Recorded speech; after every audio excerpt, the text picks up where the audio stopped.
Very good evening to the chairperson and moderator, speakers, and all the participating doctors. I take this opportunity to welcome you all on behalf of Hetero Healthcare. My name is Suvadeep Majumdar, a sales manager, East Helion, dedicated to CNS. First of all, I thank you all for joining us today to discuss on two topics. The topic one is the acetylcholinesterase inhibitors in the management of BPSD, a forgotten role by Dr. Debanjan Banerjee, who is an eminent geriatric psychiatrist associated with Apollo Multispeciality Hospitals, Kolkata. And the topic two is the role will be by Dr. Sinjan Ghosh on the role of rivastigmine in PD and dementia with Lewy bodies, who is again a renowned behavioral neurologist associated with Narayana Hospital, Kolkata. And going through, sir, as you know about Hetero Healthcare, we are the largest R&D organization with having 360-degree solution provider with more than 25 years of experience in multiple specialties, currently present in more than 126 plus countries worldwide, with almost 200 products across various therapeutic categories such as HIV, AIDS, oncology, cardiovascular, and the neurology, to mention a few. We have the distinction of bringing 4 biosimilar products to the market. Also, we have 36 plus state-of-the-art manufacturing facilities pioneering in quality and innovation. Now, today we have with us Dr. Amitabha Ghosh, eminent neurologist from Kolkata, currently associated with Apollo Multispeciality Hospitals as Director and HOD of Department of Neurology, as a chairperson and moderator for today's session. His name itself is nothing too much to introduce. He is an institution in himself, especially with in dementia. So, sir, I request you to please share your experience and to discuss more on the subjects. I hand over the session to you, sir. Thank you, Shubhodeep, and welcome everybody. I hope we will have a very exciting session today. We have two excellent speakers. We have Dr. Debanjan Banerjee, who will be starting off, and then Dr. Sinjan Ghosh. Dr. Debanjan's topic will be on acetylcholine receptor cholinesterase inhibitors in the management of BPSD, and he's titled his talk as a forgotten role. Very interesting because see, ultimately, with all the exciting new developments and the new drugs which have already come in the West, and some of them will be coming, I'm sure, as biosimilar products as well in India in the next few years. The foundational symptomatic treatment of these dementias still remain unchanged, and you have the acetylcholinesterase inhibitors, you have memantine, and we continue to use that in appropriate patients. I think sometimes we overuse that, and I always warn my doctor colleagues that you have no business to prescribe memantine in patients with MCI or even with mild dementia. But they have their roles in different parts of in different stages of dementia. Rivastigmine, of course, is available, as you know, in various forms, and we've been very successfully using them in many diseases, including Alzheimer's disease, as well as in Lewy body disease. And Dr. Sinjan Ghosh will be speaking on the role of rivastigmine in Parkinson's disease and dementia with Lewy bodies.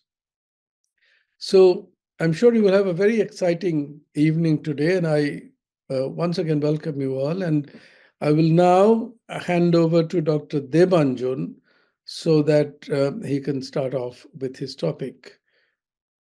Debanjan Banerjee, please. Yeah, thank you, sir. Very good evening to everyone present here and all the participants and audience. So I'll go ahead and I'll be sharing the slides now.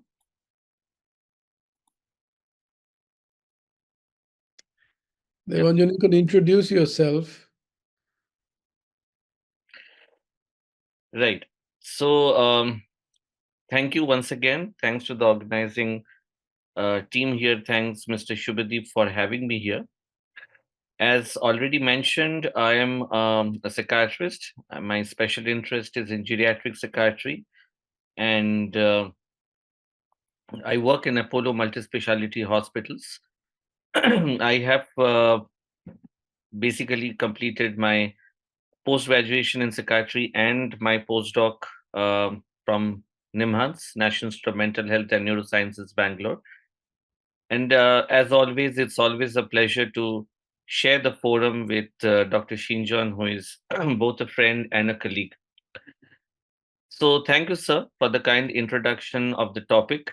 And what going to do in the next 15 minutes or so is just take you through um, a well established but yet a forgotten role of acetylcholinesterase inhibitors, the classical medication yet known as the anti dementia drugs, mainly in behavioral symptoms of dementia.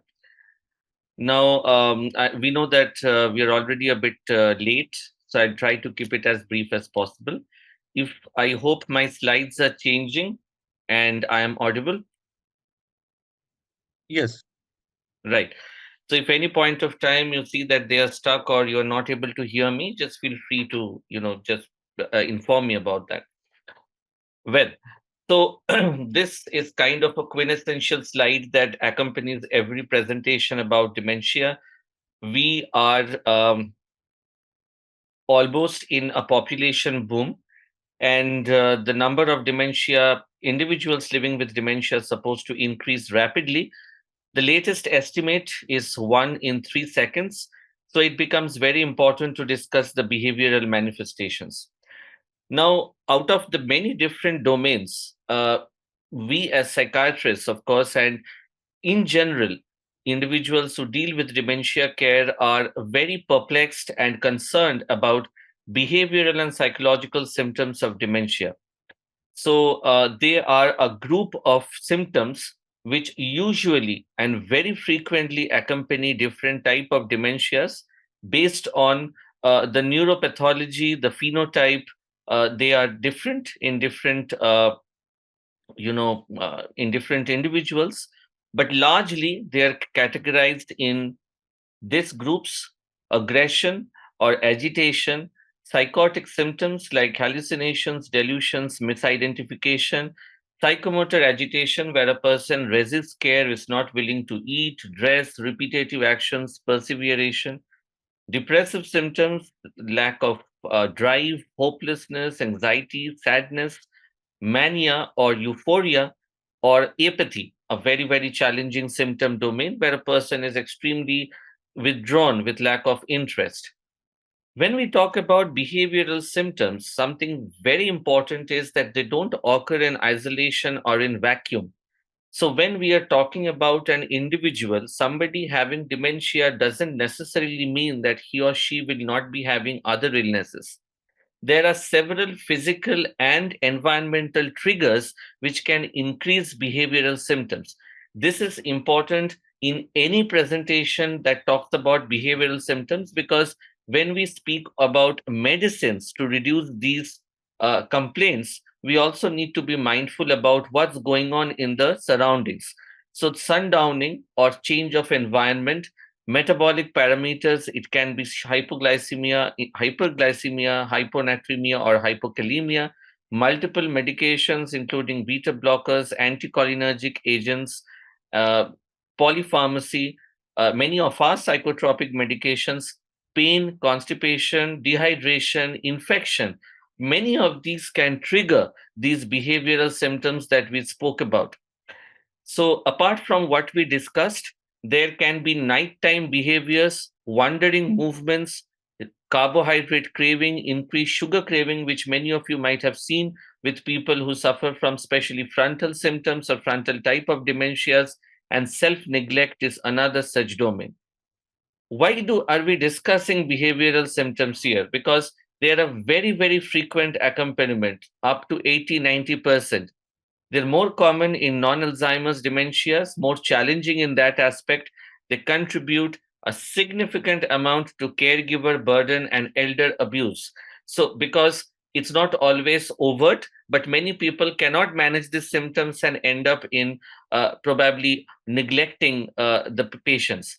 Now, it's very common that when there is an individual with dementia in a household, when he or she is forgetting, it's often considered to be a normal part of aging.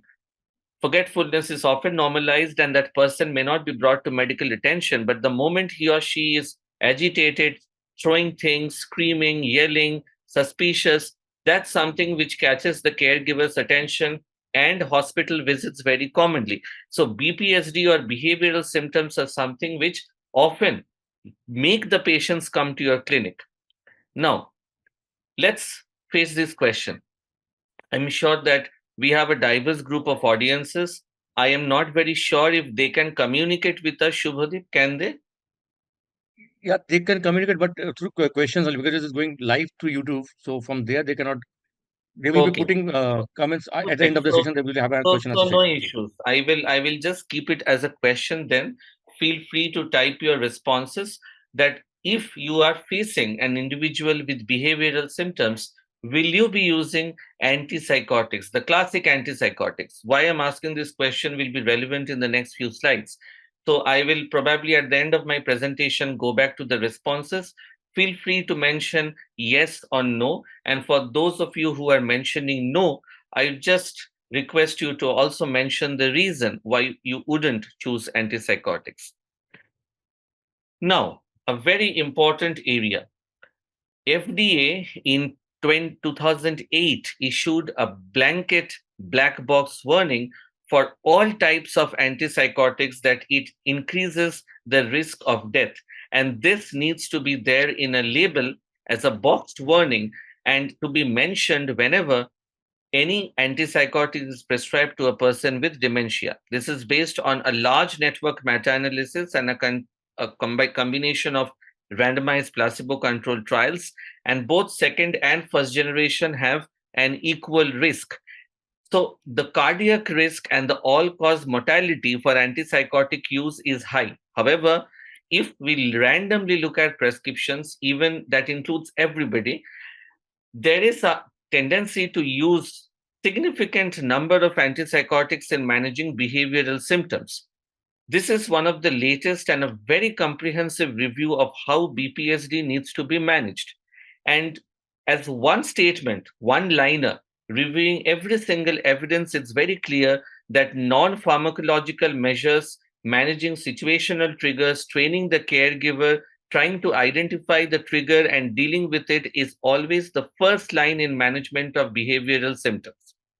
When agitation happens, the immediate answer is not to give a risperidone, olanzapine, amisulpride, quetiapine, but to also understand what's happening in the surroundings. There may be hunger, fatigue, there may be sensory deprivation, loss of vision or hearing, medication change, multiple prescriptions, loneliness, social isolation, worsening of this cognitive functions post evening, that is classic sundowning, problems in change of caregivers, feeling that a person's privacy or modesty is being violated, perceived threats, and of course, associated depressive symptoms. Uh, Dr. Amitabha, sir, Dr. Sinjan, myself, all of us work with the Alzheimer's Related Disorders Society of India. And one thing that we keep reiterating while talking about dementia is that the person who has it is always alive.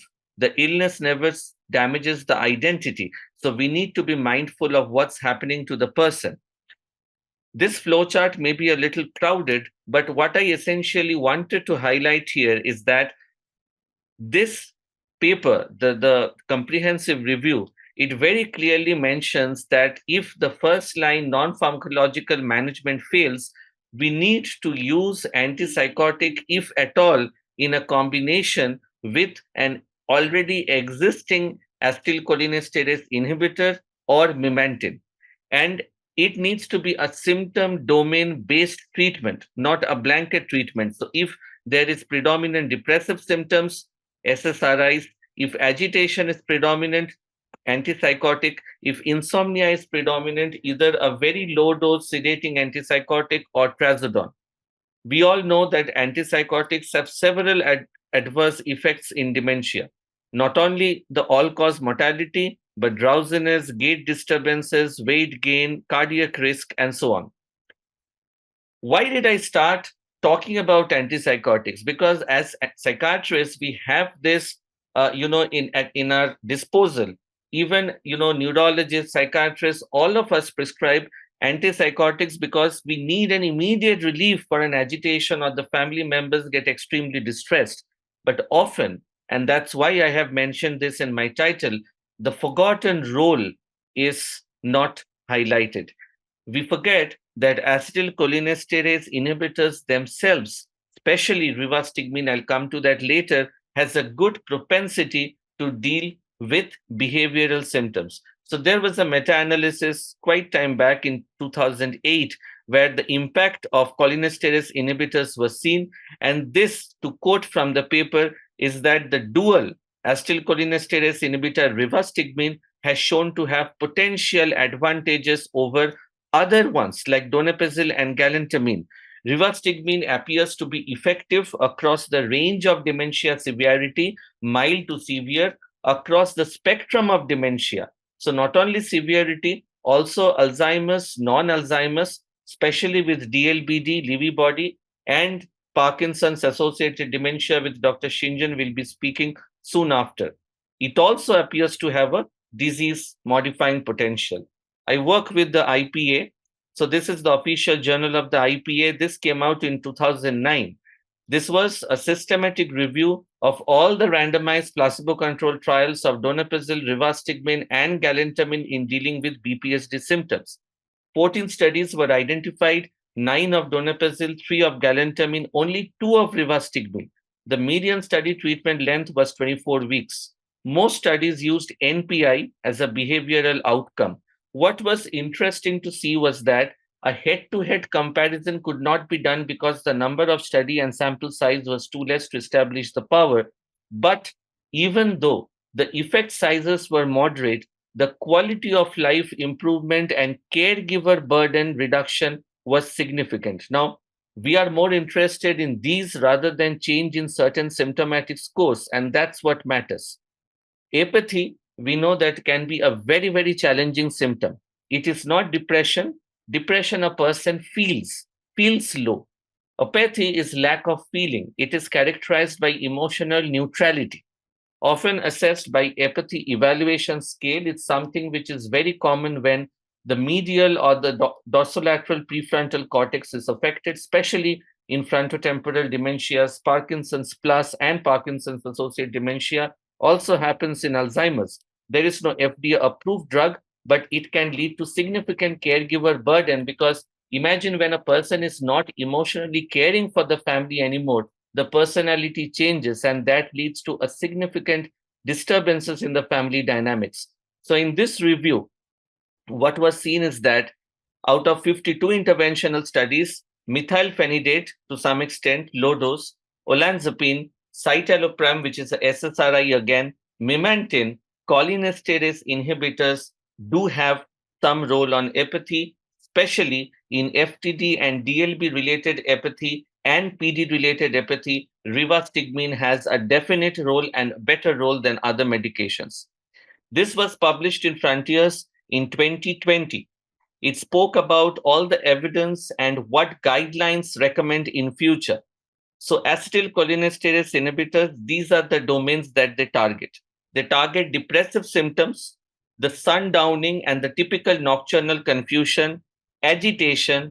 You may often hear the person getting up in the middle of the night, going to searching for sweets, opening fridge, randomly taking sweets. It's a typical frontal symptom again, and apathy, as we already discussed.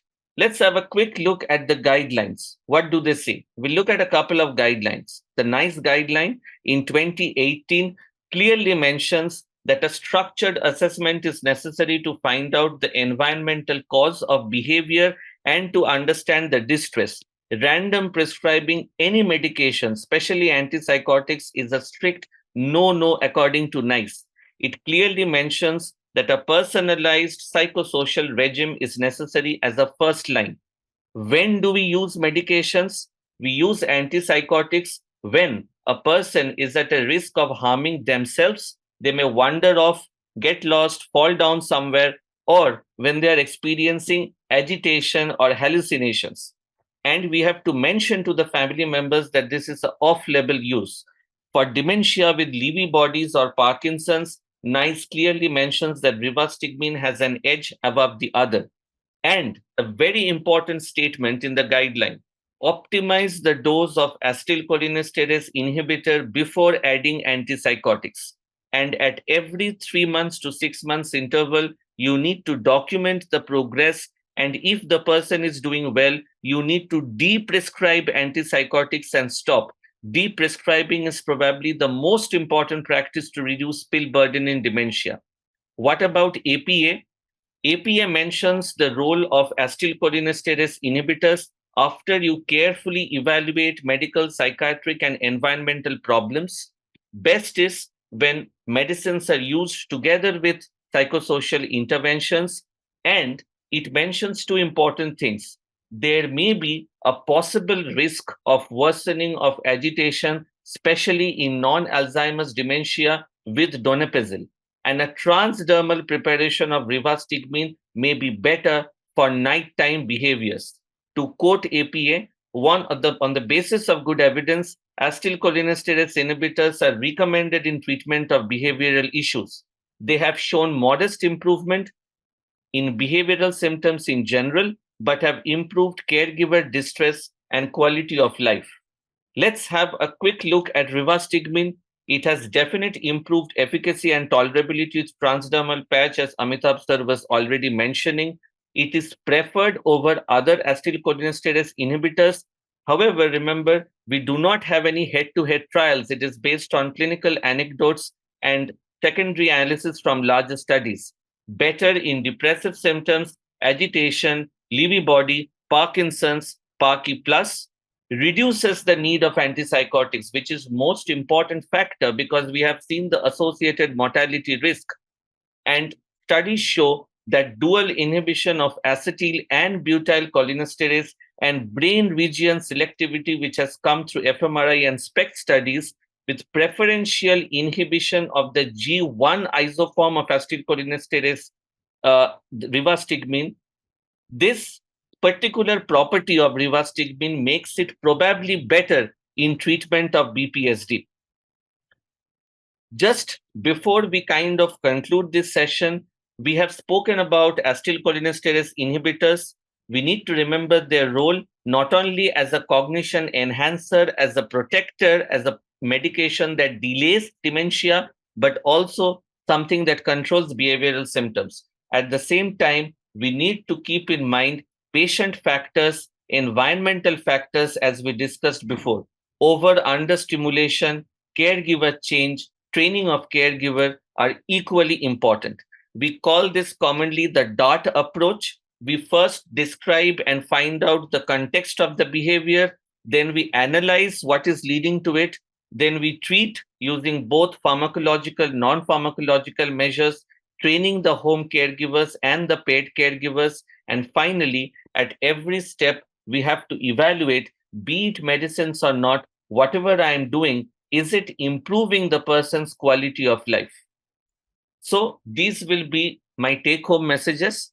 The classic medications, in spite of all the exotic medicines that are coming, I should specifically mention here that we now have pimavanserin, 34 mg, which is a specific 5-HT1A inverse agonist. And that is very well known for managing psychotic symptoms and behavioral problems in individuals with Parkinson's disease, dementia or not. So yes, pimavanserin is available in India now and we can use it. But in spite of all the new medications, we should not forget the role of our classic old acetylcholinesterase inhibitors, especially rivastigmine, which possibly has an advantage in non-Alzheimer's and Parkinson's disease. They are specifically better for agitation, apathy, and sundowning. However, the side effects may also be worsening of sleep, a persistent headache, and if a person is having florid psychotic symptoms, then we may think of reducing the dose of acetylcholinesterases. Ultimately, psychosocial intervention stays as the first line measure, and every person is an individualized choice. So there is no one formula that works for all. I'd like to mention that the eye support manual is freely available online in multiple languages and is one of the fantastic sources to share with caregivers to deal with behavioral problems. This manual, if anybody is interested, I can share it. This is the IPA BPSD manual for clinicians and nurses guide. And that would be all from my side. I'd like to reiterate the role of our classic old acetylcholinesterase inhibitors in BPSD. Any queries beyond the webinars, feel free to mail me. Thank you. Thank you, Debanjan. That was a absolutely lovely talk, very, very lucid. I don't see any questions coming. Sir, No. questions will come after the session, sir. After the both speakers, Okay. both the speakers are off, then the questions will come. So then probably you have to handle that. Okay. We will then move on to Dr. Sinjan Ghosh, who will be talking about rivastigmine's role in PD and in dementia with Lewy bodies. Over to Dr. Sinjan. Sinjan, please introduce yourself and then start. Thank you very much, Dr. Amitabha, sir. And at the outset, I would like to thank Mr. Majumdar and Hetero Health and the whole organizing team for this wonderful initiative.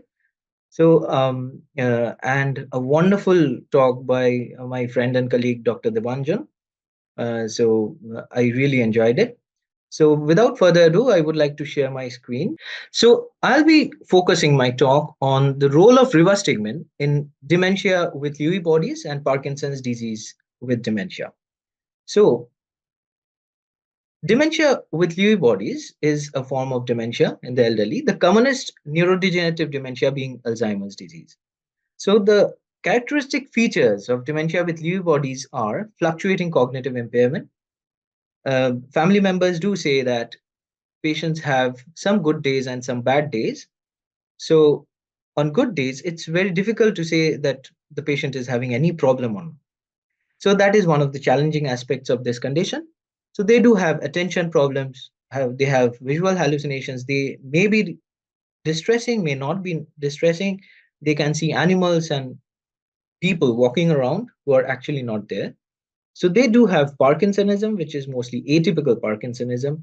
Uh, Typical Parkinsonism is asymmetric. This has got symmetric tremors and early gait difficulties and other behavioral issues. So in neuropsychiatric features, visual hallucination is the hallmark of this condition, but they do have other conditions such as delusions, agitation, aggression, etc.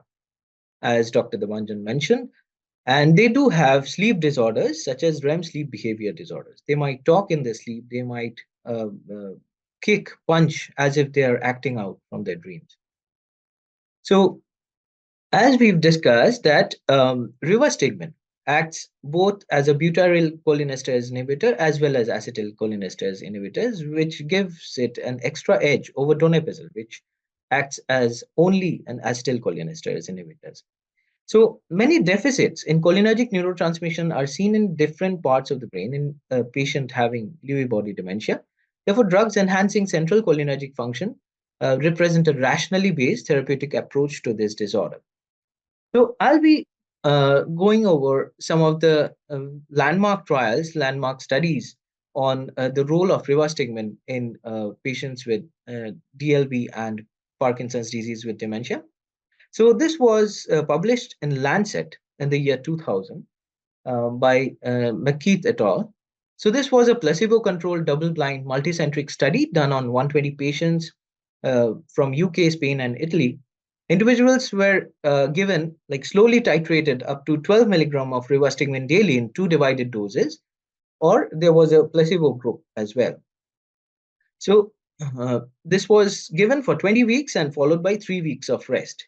And what they did was at 12 weeks, 20 weeks, and 23 weeks, they did a cognitive assessment and as well as neuropsychological testing.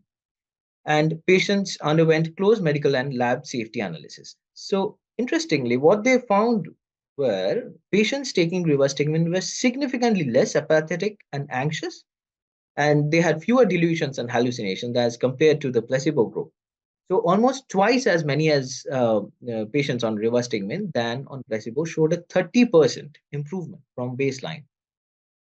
So rivastigmine at a dose range of 6 to 12 milligram, it depends from individual to individual. So it's prudent to slowly titrate the dose, and it seems safe and well tolerated. But the dilemma lies in what Dr. Debanjan was just mentioning, antipsychotics. They have a black box warning, especially in elderly individuals, and they have cardiac risk factors as well.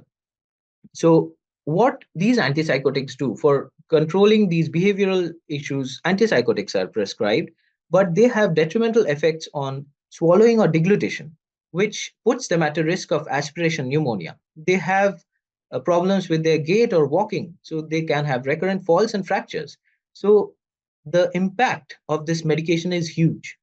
We have to remember that in somebody who has multiple medical conditions and is on polypharmacy, we have to be extremely judicious in selecting our medication. And not only that, dementia with Lewy bodies, these patients, these individuals have severe neuroleptic sensitivity. So they might end up with neuroleptic malignant syndrome or NMS as well, which is a life threatening condition. Now, the next dilemma is to treat Parkinsonism, we give dopamine agonists. But at a certain point in time, in advanced stages, when we have to increase the doses, there will be hallucinations and confusion. It's evident. So, what do we do now? It's basically striking a balance between controlling hallucinations and delusions and keeping the motor symptoms of Parkinsonism at bay. So, this study results suggests that cholinesterase inhibitors could be a more rational choice of treatment for Lewy body dementia patients than neuroleptics, both on efficacy as well as safety basis. Now, let's look at this image. So, what do we see here? So, these are some of the risk factors. As we know, aging is definitely a major risk factor, genetic predispositions, vulnerability of cholinergic neurons, and environmental factors such as inflammation and stress. What they do, the cumulative effects eventually lead to death of central cholinergic neurons. So now, if we look at this portion above and the top left corner, so there's a death of cholinergic neurons, which leads to relieving the brake on inflammation. So it results in further exacerbation of inflammation, which leads to neuronal death. So mostly the basal forebrain cholinergic system and the brainstem, they are affected. So there's a complex interplay of the neurotransmitters as well as the brain circuitry, which eventually affects the hippocampus, which is the seat of our short-term memory, that gets affected. Now, extensive deficits in neocortical cholinergic function occur in Lewy body dementia as well. So probably secondary to presynaptic depletion in brainstem and basal forebrain cholinergic nuclei, with more preservation of postsynaptic mechanisms than seen in Alzheimer's disease. So these differences in pathophysiology could explain why, in comparison with beneficial effects seen in Alzheimer's disease, patients with dementia showed even greater improvement in cognition and neuropsychiatric symptoms when treated with rivastigmine, especially in cases of DLB. So a procholinergic treatment might theoretically be predicted to exacerbate Parkinsonism. So we've learned from years together that you give dopaminergic agonists, dopaminergic agents, and you give anticholinergics. So what happens is that when anticholinergics are given, so in tremor predominant Parkinsonism, they might have beneficial effects, but in individuals who have problems with their gait and in advanced stages who do have cognitive problems, anticholinergics might have detrimental effects, right? For the obvious reasons, as I mentioned, because acetylcholine is very important for our memory formation.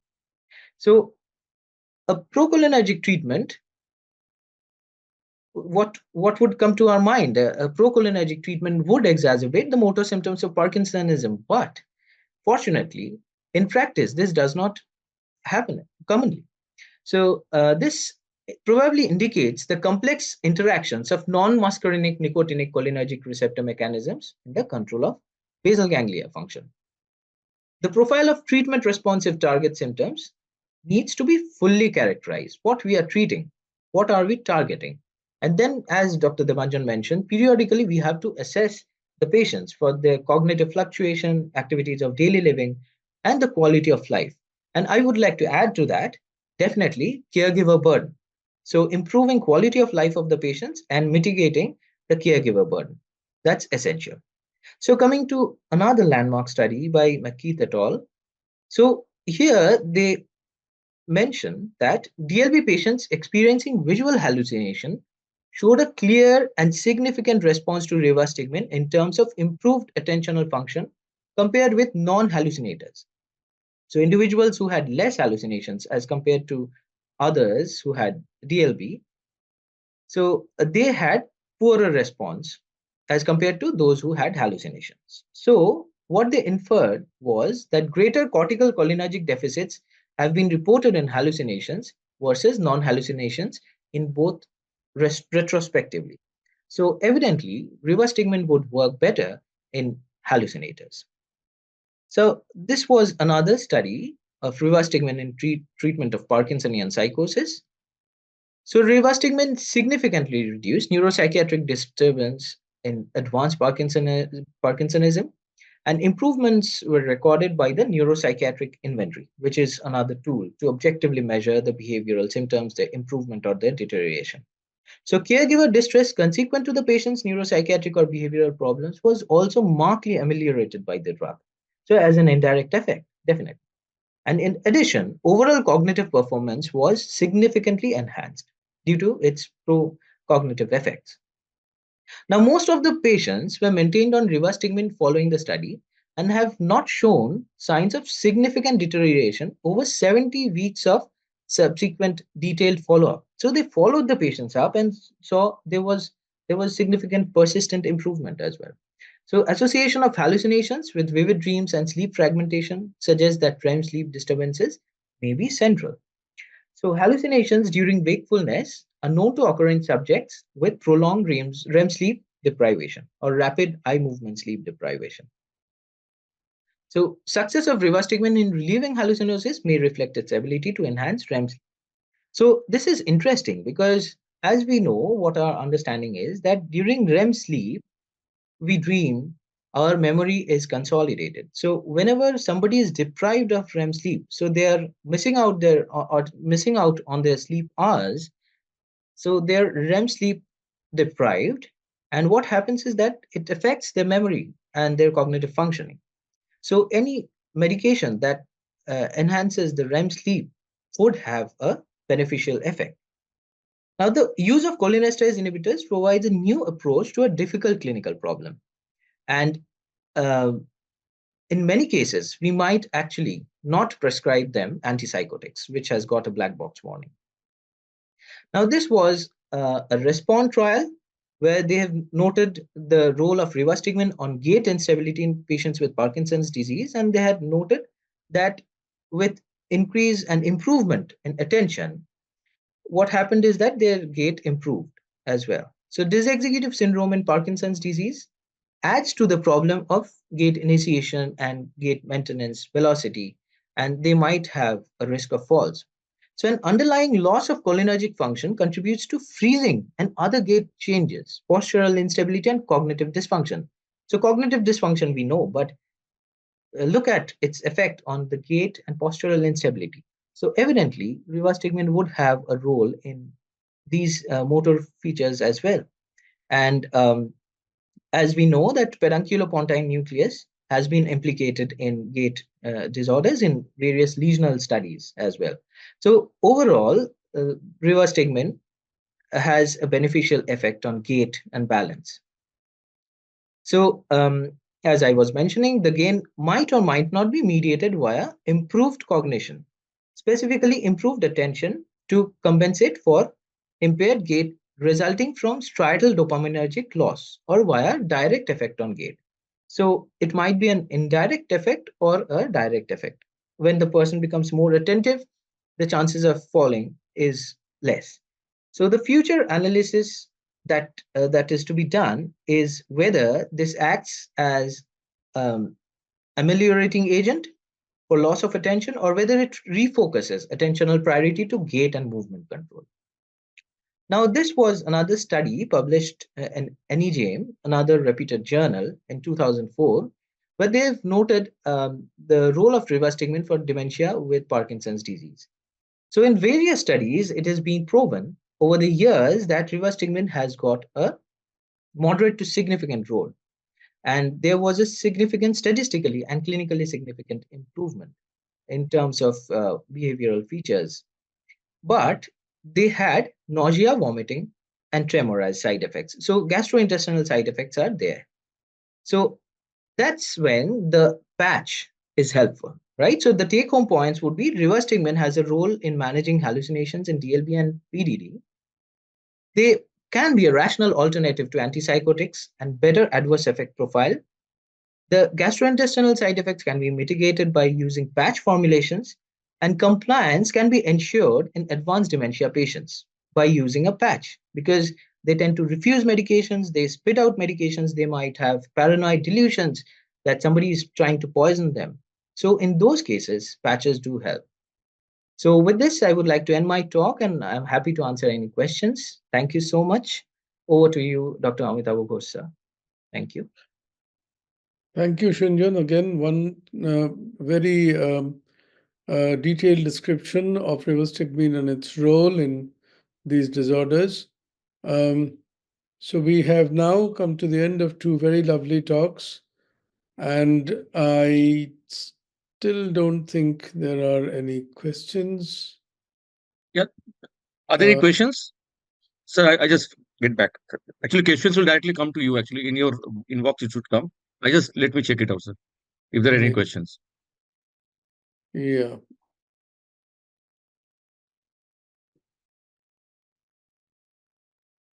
Mr. Jayant, are there any questions from there?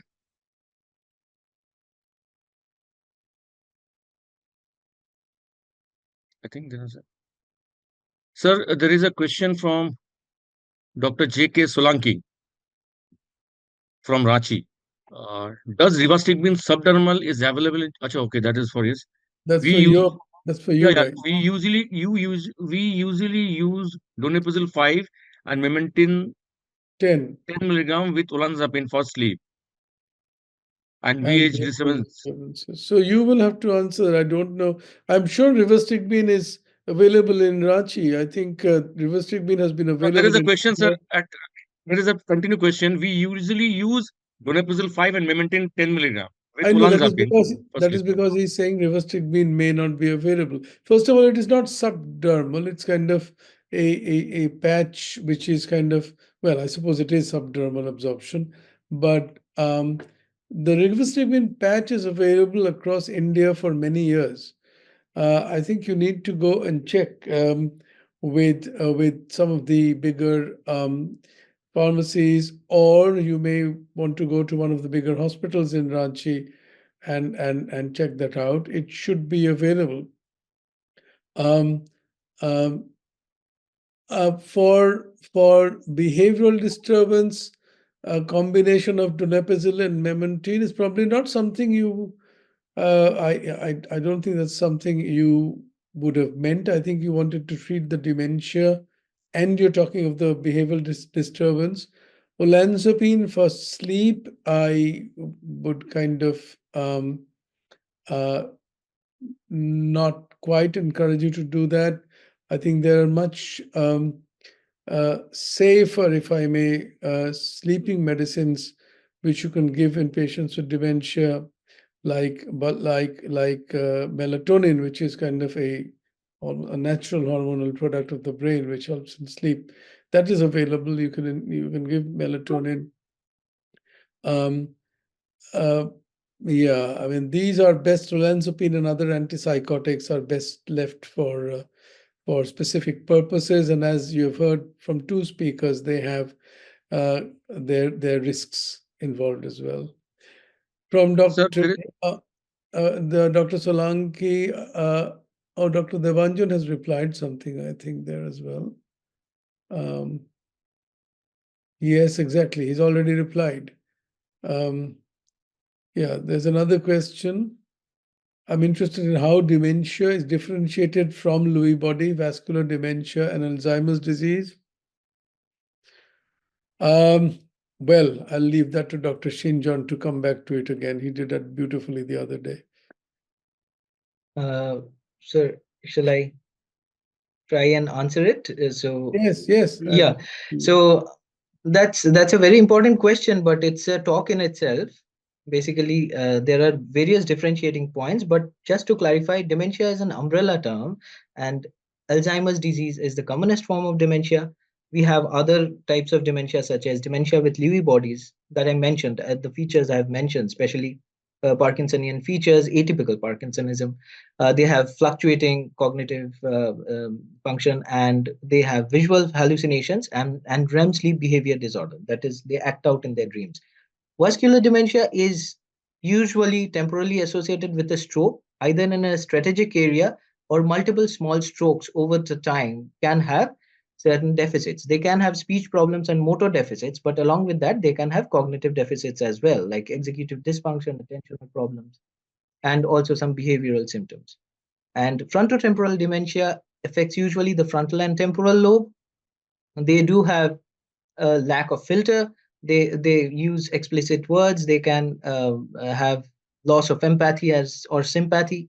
They can have sweet cravings and also other behavioral issues. So basically, there are various differentiating features. You have to remember that a detailed history and clinical examination is a must, and then you go for neuroimaging and try and Yes.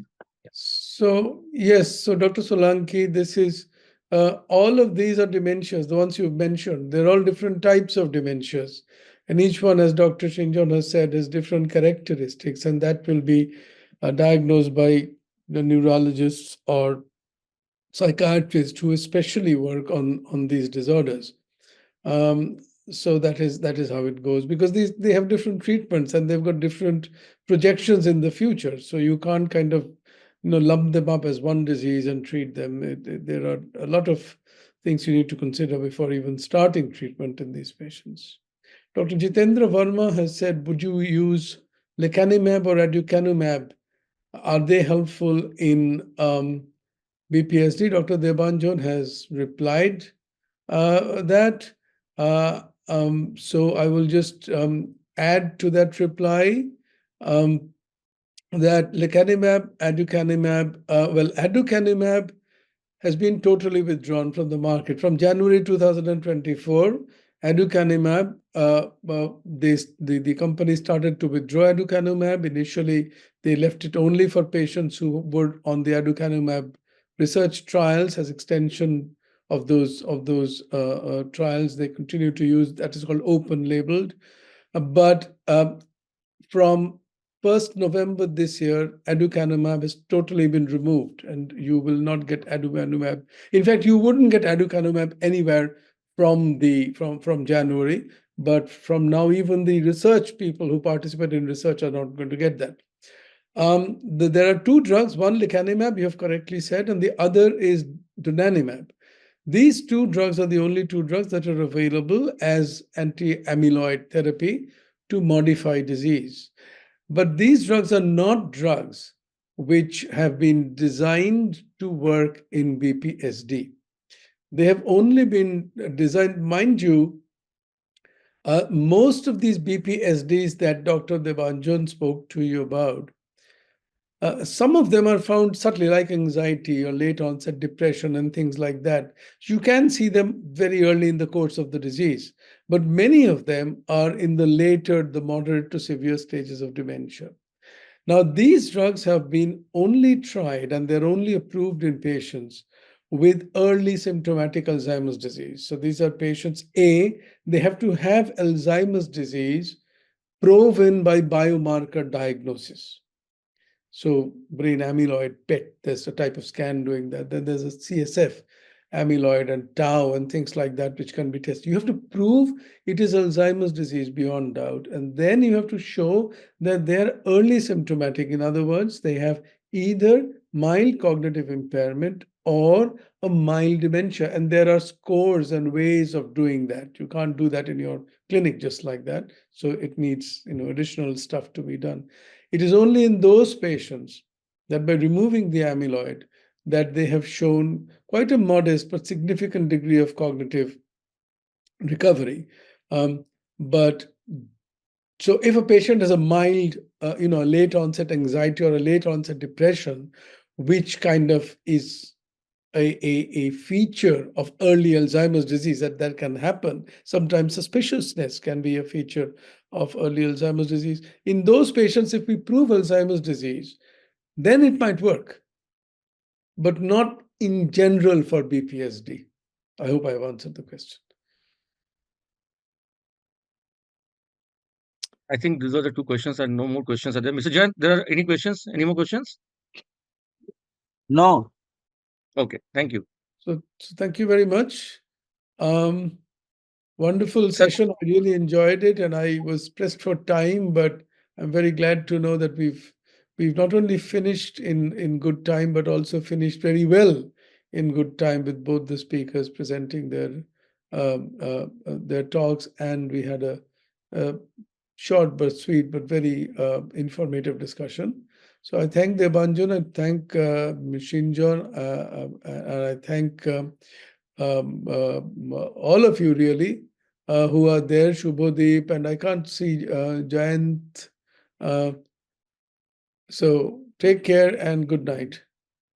sir, thank you, sir. From on behalf of Hetero, sir, I thank you and Dr. Debanjan and Dr. Sinjan Ghosh for having this time and within your busy schedule to get this time out of and to share your insight into this. Thank you, sir. We look forward to your again, sir, participation and your help whenever we are going to organize this kind of Thank you. informative and Thank this you. medical session, sir. Thank Thank you. you. Good night, sir. Thank you, Thank sir. Good Thanks, night. thanks everyone. Thank you. Thank you, Sinjan. See you. Thank you, Thank you. Debanjan. Thank you, sir. Bye. Bye.